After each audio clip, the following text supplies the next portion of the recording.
Imagine your money is water in a bucket. Every month, you work hard.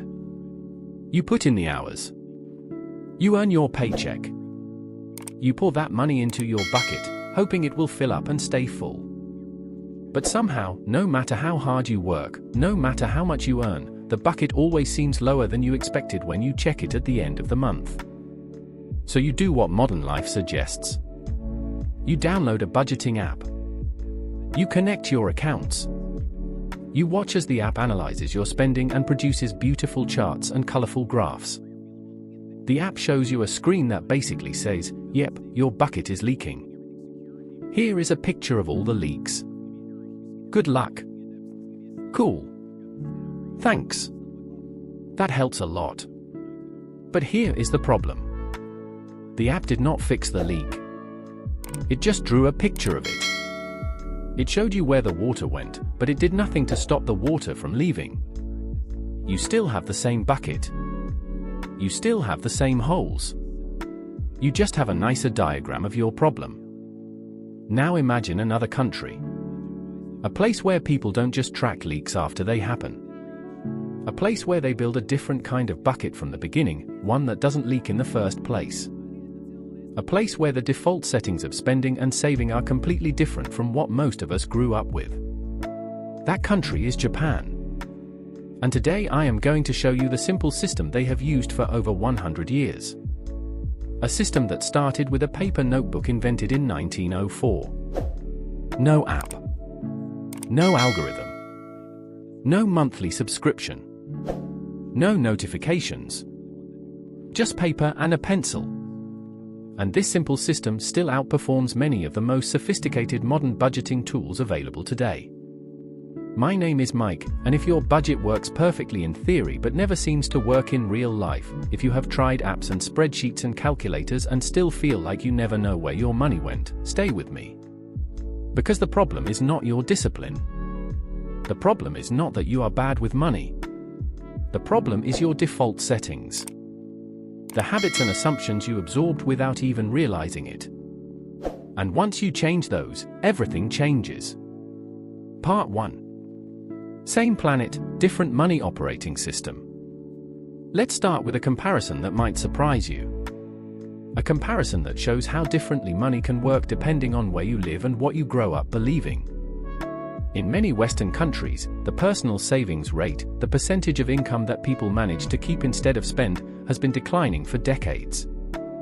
People save a small slice of what they earn, and for many, that slice is getting smaller and smaller. But in Japan, working households save a much larger portion of their income. Consistently, year after year, decade after decade. Not because of some temporary trend, but because of deep cultural habits built over generations. Now, here is the important part. This is not because Japanese people are superheroes with superhuman willpower. They are not living in giant mansions with unlimited space. They are not all earning huge salaries that make saving easy. They buy fun things too. They have restaurants and entertainment and shopping and all the normal parts of life. So what is the real difference? What explains this completely different relationship with money? Here it is, and this is crucial to understand. It is not spend less. That is the usual advice, and it never works because it feels like deprivation. It is think differently while spending.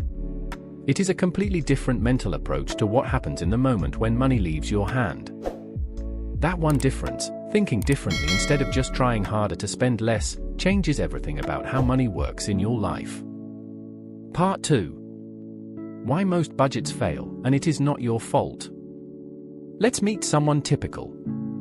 Let's call him Alex. Alex is a normal person with a normal income.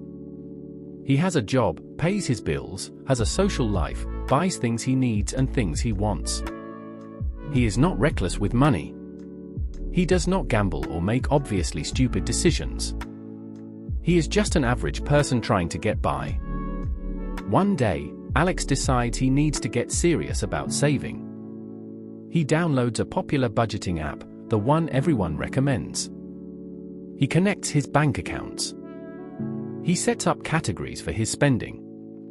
He feels organized and in control. Then the month ends. Alex looks at his accounts and sees that he did not save what he planned. He says to himself, I planned to save $300 this month, but I didn't. Where did it all go? And the app, in its beautiful charts and graphs, basically replies, here is a chart of all the places it went. Coffee here. Takeout there. Amazon purchases. A subscription you forgot about. Here is the data. Good luck with it. But here is the truth that Alex does not yet understand. Most money tools are designed to record behavior, not change behavior. They are excellent historians. They can tell you exactly what happened last month. But they are terrible at changing what will happen next month. It is like a fitness watch that counts your steps and shows you a graph of how sedentary you are, but never actually makes you get up and go for a walk. The information is there. The awareness is there. But the behavior does not change. Tracking is not transformation. And that is why so many people feel stuck. They have all the information in the world about their spending, but nothing actually changes. The leaks are still there. The bucket still empties. They just have better documentation of the problem. Part 3. The missing ingredient, feeling. Here is a question worth thinking about. Why do you regret some purchases even when you can technically afford them? Even when the money was there? Even when you didn't go into debt? Even when it was completely within your budget? Why does that feeling of regret, that little twinge of awe, still happen? Because money decisions are emotional. They are not mathematical, even though we pretend they are. We do not spend based on spreadsheets and calculations. We spend based on feelings. We spend when we are stressed and need comfort. We spend when we are bored and need entertainment. We spend when we are celebrating and want to mark the moment. We spend when we are sad and want to feel better. We spend when we are tired and want convenience.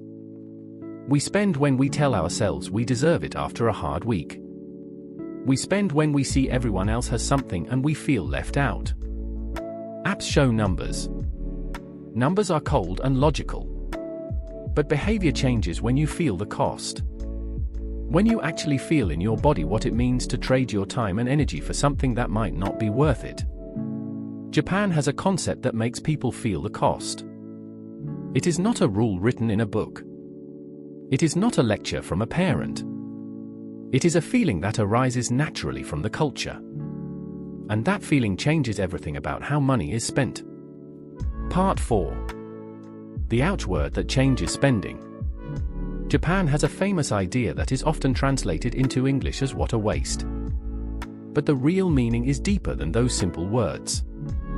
It carries a weight that is hard to capture in translation. It is the heavy feeling you get when something valuable is wasted. The feeling when you accidentally spill a full glass of juice that you had been looking forward to all day. The feeling when you have to throw away food that someone worked hard to grow and prepare. The feeling when you realize you bought something and never used it. It is not guilt. It is not shame. It is pure awareness of value being lost. A quiet recognition that something precious did not get used the way it should have. Now apply that feeling to money. Think about buying something you will use twice and then forget about in a drawer. Think about paying for subscriptions you never open but never cancel. Think about upgrading a phone that still works perfectly well just because a new one came out. Think about clothes with tags still on them hanging in your closet. The point of this concept is not never buy anything. That is not realistic and not the goal. The point is this. If you spend money, do not numb the feeling. Do not swipe your card and immediately forget. Feel what it cost. Feel what it gives you back. Feel whether the trade was worth it. That feeling, that quiet awareness, becomes a natural break on spending. Not because someone told you to stop. Not because a rule forbids it. But because your own feelings guide you toward better choices. Part 5. Why fixing beats replacing. Here is another powerful Japanese idea that applies directly to how we handle money and possessions. Imagine you drop your favorite bowl. Maybe it was a gift. Maybe you have had it for years. Maybe it has memories attached. It hits the floor and cracks. In many places, the automatic response is to throw it away and buy a new one. It is broken. Time for a replacement. But there is a Japanese tradition where people repair broken pottery and make the crack beautiful. They use gold or silver lacquer to fill the crack, highlighting it instead of hiding it. The repair becomes part of the object's story. The bowl becomes more valuable, more meaningful, because of its history. So instead of being embarrassed by the crack, they treat it like a chapter in the object's life. It survived. It was fixed. It has a story to tell. Now think about modern spending and how many things we replace not because they are dead and useless, but because they are not exciting anymore. The phone still works, but it is not the newest. The clothes still fit, but they are not the latest style. The laptop still runs, but a newer model has a slightly better screen. A culture that celebrates repairing automatically spends less without ever feeling deprived. Because replacing is not the default. Fixing is the first thought, not the last resort. And that mindset shift saves thousands of dollars over a lifetime while also creating a deeper connection to the things you own. Part 6. The 80% rule that works for food and money. Let's talk about a simple habit from Japan that applies to both eating and spending. It is a rule so simple that a child could understand it, yet so powerful that it changes how you experience enough. Stop eating when you are 80% full. Not stuffed. Not I can't move. Not one more bite and I will burst. Just enough. Satisfied but not stuffed. Why does this work so well? Because your idea of enough adjusts over time based on what you are used to. If you always eat until you are stuffed, stuffed becomes normal. Full becomes uncomfortable. Enough becomes too much. If you stop at 80%, 80% becomes normal. Your body adjusts. Your perception changes. You feel satisfied with less. Now translate that same principle to money. Live on 80% of your income. Save 20% first. Not save what is left at the end of the month when everything is already spent. Save first, automatically, before you even see the money. Then live on the rest. This simple shift, saving first instead of saving what is left, is one of the biggest differences between people who always have money and people who never understand where it went. Your lifestyle expands to whatever is available. If you have access to all your money, you will spend all your money. If you only have access to 80%, you will learn to live on 80%. And you will not feel deprived because your new normal becomes whatever is available. Change what is available, and you change what you spend. Part 7. The $3 notebook that beats apps. Now we get to the actual tool. The physical object that has helped generations of Japanese households manage their money better than any app ever could. In 1904, a Japanese woman introduced a simple household budgeting system that became famous because it actually worked. It spread across the country and has been used by millions of people ever since. It is called Kakeibo, which simply means household financial ledger. It is basically a notebook. A paper notebook that costs a few dollars. No battery required. No updates. No subscription. Just paper and a pencil. Here is how it works. At the start of each month, you sit down with your notebook and answer 4 simple questions. How much money do I have right now? What is coming in and what is already here? How much do I want to save this month? A specific number, not a vague hope. How much will I spend this month? An estimate based on reality. How can I improve next month? What did I learn last month that I can apply now? Then, throughout the month, every single purchase goes into one of 4 buckets. You write it down by hand. The first bucket is needs. Rent, groceries, utilities, transportation, things you actually need to live. The second bucket is wants. Fun stuff. Eating out, movies, shopping, hobbies, things you enjoy but do not need. The third bucket is growth. Books, classes, skills, experiences that make you better or teach you something. The fourth bucket is unexpected. Repairs, medical bills, surprises that you did not plan for. At the end of the month, you reflect. You look back at what you wrote. What worked this month? What did not work? What patterns do you see? What will you change next month? No paid features. No notifications. No algorithm yelling at you to do better. Just a mirror. Just a record of your own behavior that you can learn from. Part 8. Why writing by hand is different. Here is the secret that explains why this simple notebook works when apps fail. When you write something by hand, your brain treats it as more real. It processes it differently. It remembers it better. Typing feels like copying. You type numbers into a field and they disappear into the digital void. You do not really think about them. You do not really feel them. Writing feels like processing. Your hand moves. Your eyes see the words forming. Your brain connects to the information in a deeper way. The act of writing forces you to pause, to think, to engage with what you are recording. And budgeting only works when it reaches your emotions, not just your eyes. When you see a number on a screen, it is just data. When you write down $43 on delivery because I was stressed, you are not just tracking spending. You are understanding your pattern. You are seeing the connection between your emotional state and your financial choices. That is where change starts. Not in the numbers. In the awareness behind the numbers. Part 9. The truth. You do not need more willpower.